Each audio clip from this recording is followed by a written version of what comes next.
दोस्तों, किसी के भी मन की बातें जानने के लिए 3 तरीके होते हैं, लेकिन इन तीनों तरीकों को समझना अति आवश्यक है। यदि आप इन तीनों तरीकों को समझ लेते हैं तो आप किसी के भी मन की बातें बड़ी ही आसानी से जान सकते हैं, समझ सकते हैं। तो चलिए इसे एक बुद्ध कहानी के माध्यम से समझते हैं कि किस तरह से आप दूसरों की मन की बातें जान सकते हैं, समझ सकते हैं। बहुत समय पहले की बात है। एक छोटा सा गांव था। उस गांव में 2 भाई रहा करते थे। बड़ा भाई अंधा था, जिस कारण वो हमेशा घर पर ही बैठा रहता था, और छोटा भाई खेती किया करता था। लेकिन खेतों में अधिक जानवर आने से पूरी फसलें नष्ट हो जाती थीं, जिस कारण छोटा भाई बहुत परेशान हो चुका था। तभी उसे एक तरकीब सूझी। एक दिन उसने सोचा, खेतों में से इन जानवर को भगाने के लिए क्यों ना मैं अपने बड़े भाई की मदद लूं। वैसे भी बड़े भैया अंधे हैं। अगर वह खेत में बैठे रहेंगे और जानवरों की आहट आने पर वो उन्हें जोर से चिल्लाकर भगा सकते हैं, जिससे हमारी फसलें बच सकती हैं। इसलिए उन्हें मैं खेत में बिठा देता हूं। ये सब सोच विचार करने के बाद उसने अपने खेत में ही एक छोटी सी झोपड़ी तैयार की और अपने अंधे भाई को उस खेत में बिठा दिया और उनसे कहा, भैया, यदि कोई जानवर की आहट आपको सुनाई दे तो आप जोर जोर से चिल्लाना। ये सुनकर वो जानवर यहां से भाग जाएंगे और हमारी फसलें नष्ट होने से बच जाएगी। बड़ा भाई अपने छोटे भाई की बात मान लेता है और वो उस दिन से खेत में ही रहना शुरू कर देता है। जब भी किसी जानवर की आहट उसे सुनाई देती तो वो तुरंत जोर जोर से चिल्लाना शुरू कर देता, जिससे वो जानवर उसके खेतों से भाग जाते। ऐसा करते करते कई दिन बीत चुके थे। तभी एक दिन उसके खेत में एक हिरण भागता हुआ आता है और वह खेत के बांध को तोड़कर वहां से भाग गया। लेकिन उसी हिरण का पीछा करते हुए एक राजा भी उस खेत में आ पहुंचा। तभी राजा की नजर उस अंधे भाई पर पड़ती है। राजा उस व्यक्ति से कहता है, देखो, मैं यहां पर एक जानवर का पीछा करते हुए आया हूं। क्या तुमने उस जानवर को यहां पर देखा है? इस पर वो व्यक्ति कहता है, हे राजन, मैं तो अंधा हूं, मैं भला किसी जानवर को कैसे देख सकता हूं। लेकिन मैं आपको इतना जरूर बता सकता हूं कि जो जानवर मेरे खेतों से होकर भागा है वो आपके लायक नहीं है। आप उसके पीछे अपना समय यूं ही व्यस्त कर रहे हैं। राजा उस अंधे व्यक्ति की बात सुनकर बड़ा अचरज में पड़ गया। वो ये सोचने लगा कि आखिर ये तो अंधा है, फिर इसे कैसे पता कि जिस हिरन को मैं तलाश रहा हूं वह हिरन मेरे लायक है ही नहीं। ये अंधा व्यक्ति मुझे कैसे बता सकता है?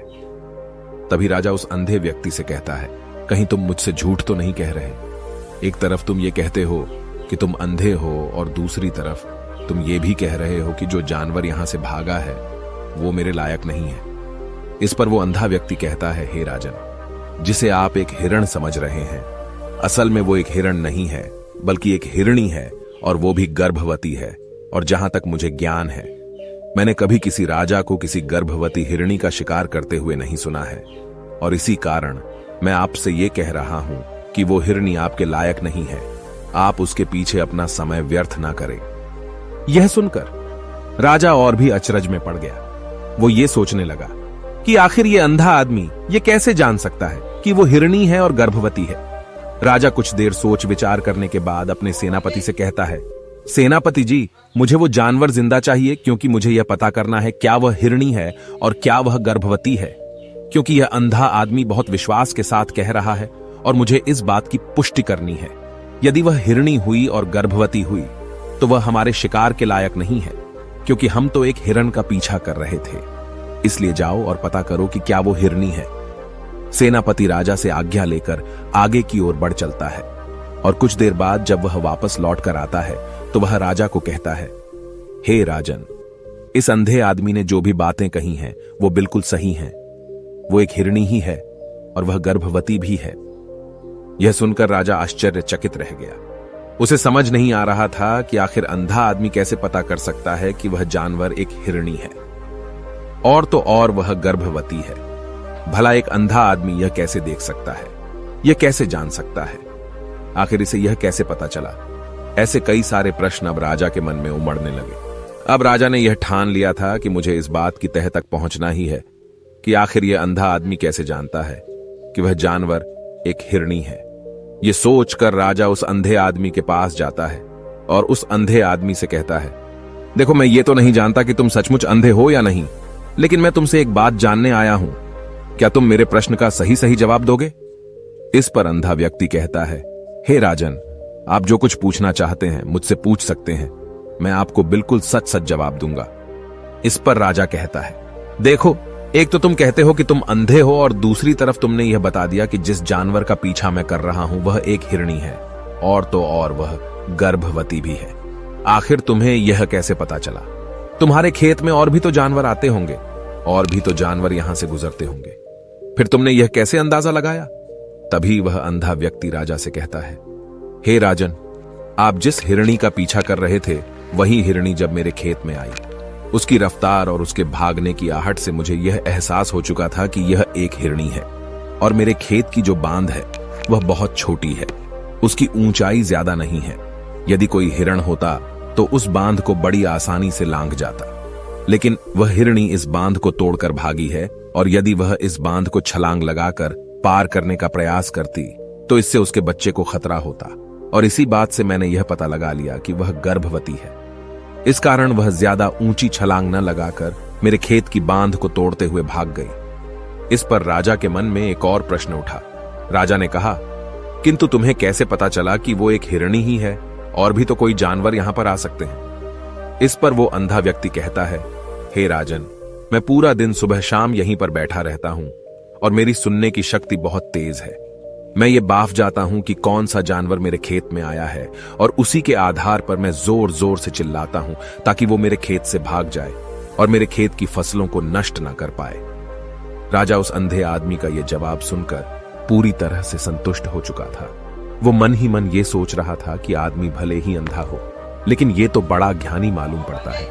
इस आदमी से कुछ ना कुछ तो काम निकलवाना ही चाहिए। ये विचार लिए हुए राजा वहां से वापस अपने महल की ओर लौट जाता है।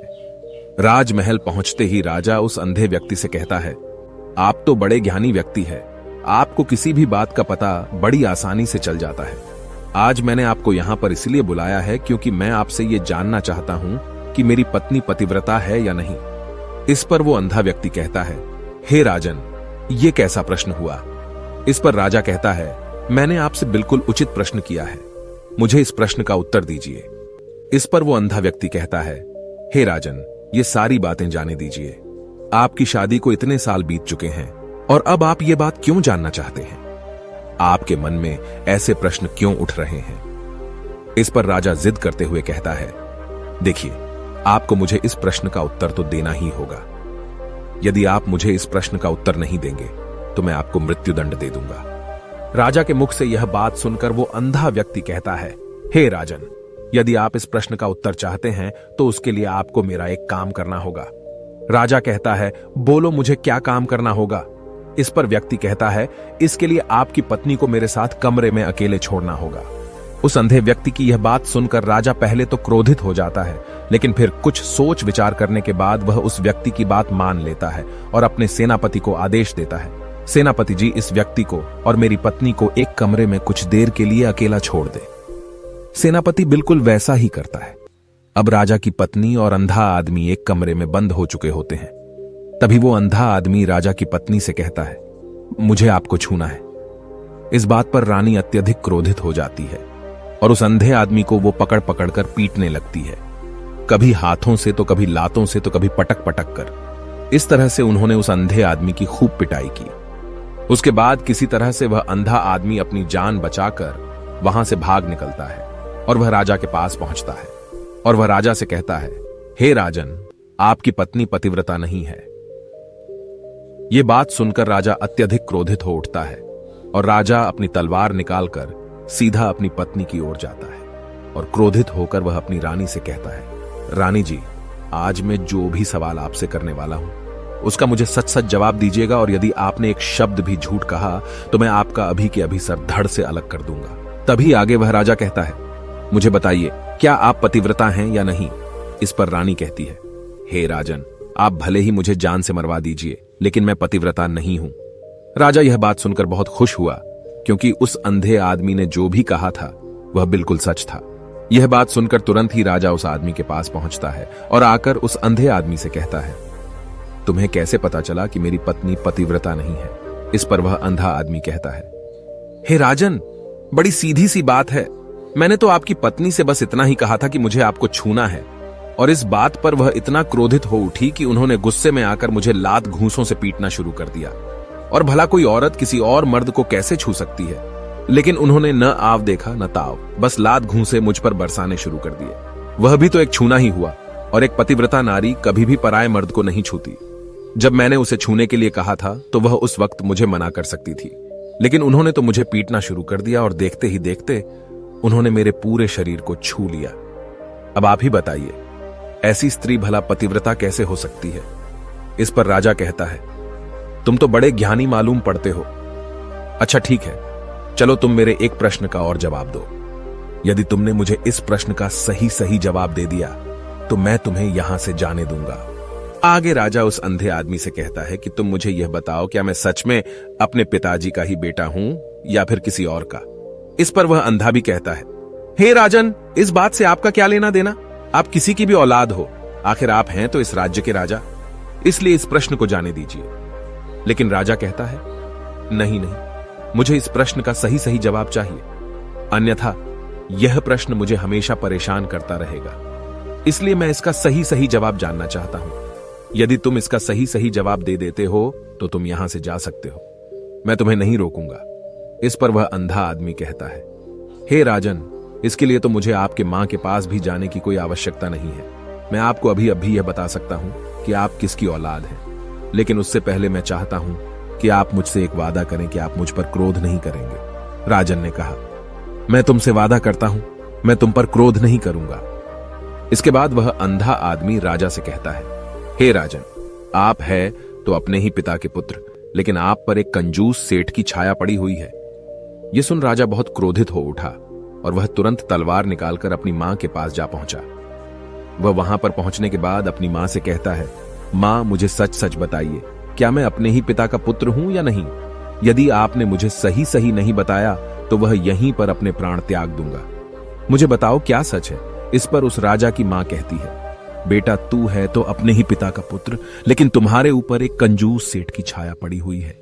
जब मैं एक बार नहाने के बाद अपना मुंह आईने में देख रही थी, तभी उस कांच के पीछे मुझे एक कंजूस सेठ नजर आता है और उसी की छाया तुम पर पड़ चुकी है। यह सुन राजा बहुत खुश हो जाता है और वह तुरंत दौड़ा दौड़ा वापस उस अंधे आदमी के पास पहुंचता है और उस अंधे आदमी से कहता है, तुम्हें यह कैसे पता चला कि मुझ पर एक कंजूस सेठ की छाया पड़ी हुई है? इस पर वह आदमी कहता है, हे राजन, आपने मुझसे कई सारे सवाल पूछे जिनका जवाब मैंने आपको सही सही दिया है। यदि कोई और राजा होता तो मुझे इसके बदले में ढेरों सारे इनाम मिल चुके होते, लेकिन अब तक आपने एक फूटी कौड़ी तक नहीं दी है। इस बात से ही मैंने अंदाजा लगा लिया था कि आप बहुत कंजूस हो। यह बात सुनकर राजा जोर जोर से हंसने लगा और कहता है कि आप जो भी मांगेंगे वह मैं आपको अवश्य दूंगा, लेकिन मुझे यह बताओ कि तुम्हें कैसे पता चल जाता है कि कौन सी बात सही है और कौन सी गलत? तुम किसी भी बात का इतना सटीक और सही जवाब कैसे दे पाते हो? इस पर वह अंधा आदमी कहता है, हे राजन, मैं तो वैसे ही अंधा हूं। यदि मेरी आंखें होती तो मैं किसी की भी मन की बातें बड़ी सरलता से जान लेता। मन की एक भाषा होती है और यह भाषा मनुष्य के शरीर के व्यवहार के रूप में देखी जा सकती है। उसकी आंखों से, उसके होठों से, उसके काम करने के तरीके से, उसकी क्रियाओं से पता किया जा सकता है कि उसके मन में क्या चल रहा है। उसके आधार पर हम किसी के भी मन की बातें जान सकते हैं। लेकिन मैं तो अंधा हूं, मैं देख नहीं सकता, इसलिए मैं क्रियाओं से देखता हूं। यदि मुझे कोई बात जाननी हो तो अगले आदमी को कुछ काम देना पड़ता है, जिस पर वह व्यक्ति किस प्रकार काम करता है, किस तरीके से इस काम को करता है, उसके आधार पर ही मैं यह पता कर पाता हूं कि उसके मन में क्या चल रहा है। तभी वह राजा कहता है, तो क्या इसका अर्थ यह हुआ कि मैं भी किसी के मन की बातें जान सकता हूं? इस पर वह अंधा आदमी कहता है, हे राजन, अवश्य आप भी किसी भी व्यक्ति के मन की बात जान सकते हैं, किंतु उससे पहले आपको अपने ऊपर काम करना होगा, और वह काम है अपने मन को शांत करना, अपने मन को वर्तमान में लाना होगा, जिसके लिए मैं आज आपको 3 तरीके बताने वाला हूं। और ये तीनों ही तरीके बड़े ही आसान और सरल हैं। किंतु हे राजन, उससे पहले आपको एक काम करना होगा, अपने मन को एकाग्र करना होगा। जब हम अपने मन को एकाग्र करते हैं, अपने मन को वर्तमान में लाते हैं, तो हम दूसरे के मन की बात जान सकते हैं, क्योंकि वह आदमी अभी भी अपने मन में वर्तमान में ही सोच रहा है, और हमें भी मन को वर्तमान में ही लाना होगा। तभी हम उसके मन की बातें जान सकते हैं। यदि हम अतीत में हुई घटनाओं के बारे में सोच रहे हैं तो वह जो अगला आदमी वर्तमान में सोच रहा है, वर्तमान में अपने मन में बात कर रहा है, वह हम कैसे जान पाएंगे? क्योंकि हम तो अतीत की घटनाओं में डूबे हुए हैं। इसलिए किसी के भी मन की बात जानने के लिए सबसे पहले हमें हमारे मन को एकाग्र करना होगा, उसे वर्तमान में लाना होगा। आगे वह व्यक्ति राजा से कहता है, हे राजन, जो 3 तरीके मैं आपको बताने वाला हूं, इन 3 तरीकों से बड़ी आसानी से किसी के भी मन की बातें जान सकते हैं। उसके बाद वह अंधा आदमी राजा से कहता है, हे राजन, जो सबसे पहला तरीका है वह है आंखों पर ध्यान देना। किसी व्यक्ति से बात करते वक्त उसकी आंखों में देखना, उसकी आंखों पर ध्यान देना जो सबसे ज्यादा जरूरी है, क्योंकि आंखें बोलती नहीं पर बहुत कुछ कह जाती हैं। यदि हम किसी व्यक्ति की आंखों के इशारों को समझना सीख जाएं, हम यह जान पाएंगे कि व्यक्ति के दिमाग में क्या चल रहा है, वह क्या सोच रहा है और अभी वह क्या करने वाला है। मेरे पास आंखें नहीं हैं, लेकिन मैंने अपने गुरु से यह विद्या सीखी है, क्योंकि बहुत सालों पहले मेरे पास आंखें थीं और मैं उस वक्त लोगों के मन की बातें केवल उनकी आंखों से ही जान लेता था। इसलिए यदि आप भी दूसरों की मन की बातें जानना चाहते हैं तो आपको भी उनकी आंखों पर गौर करना चाहिए, जैसे कि उनका आकार कैसा है, वह कब, कहां और किधर देख रहे हैं। यदि उसकी आंखें यहां वहां घूम रही हैं, जब आप उससे बातें कर रहे हैं तो वहां वह इधर उधर मोड़ रहा है, कभी ऊपर तो कभी नीचे या कभी आसपास, या फिर उसकी आंखें खुश नजर आ रही हैं या फिर आंखें निराश नजर आ रही हैं, जैसे कि चोर होता है। उसकी आंखों में जब हम देखते हैं तो हमें यह पता चलता है कि अगले आदमी ने कोई गलती की है। ठीक उसी प्रकार जब हम किसी चालाक व्यक्ति की आंखों में देखते हैं तो आपको पता चलेगा कि उसकी आंखों में एक भाषा होती है। एक बहुत ही सीधा और आसान तरीका होता है। यदि आपको यह पता लगाना है कि सामने वाला व्यक्ति आपसे झूठ कह रहा है या फिर सही, तो आपको उसकी आंखों पर ध्यान देना अति आवश्यक है। यदि आपसे बात करते वक्त वह व्यक्ति अपनी आंखें यहां वहां घुमा रहा है, ऊपर नीचे, इधर उधर, दाएं बाएं, हर जगह देख रहा है, तो इसका अर्थ यह हुआ कि वह उस बात से निकलने का कोई रास्ता ढूंढ रहा है, वह कोई झूठ बना रहा है। यदि सामने वाला व्यक्ति आपसे कुछ झूठ कहने का प्रयास कर रहा है तो वह आपसे नजर नहीं मिलाएगा। वह यहां वहां देखेगा, ऊपर नीचे देखेगा, लेकिन वह आपकी आंखों में आंखें डालकर कभी नहीं देख पाएगा, क्योंकि उसे डर है कि यदि उसने आपकी आंखों में आंखें डालकर देखी तो उसका झूठ पकड़ा जाएगा और लोगों को सच्चाई का पता चल जाएगा।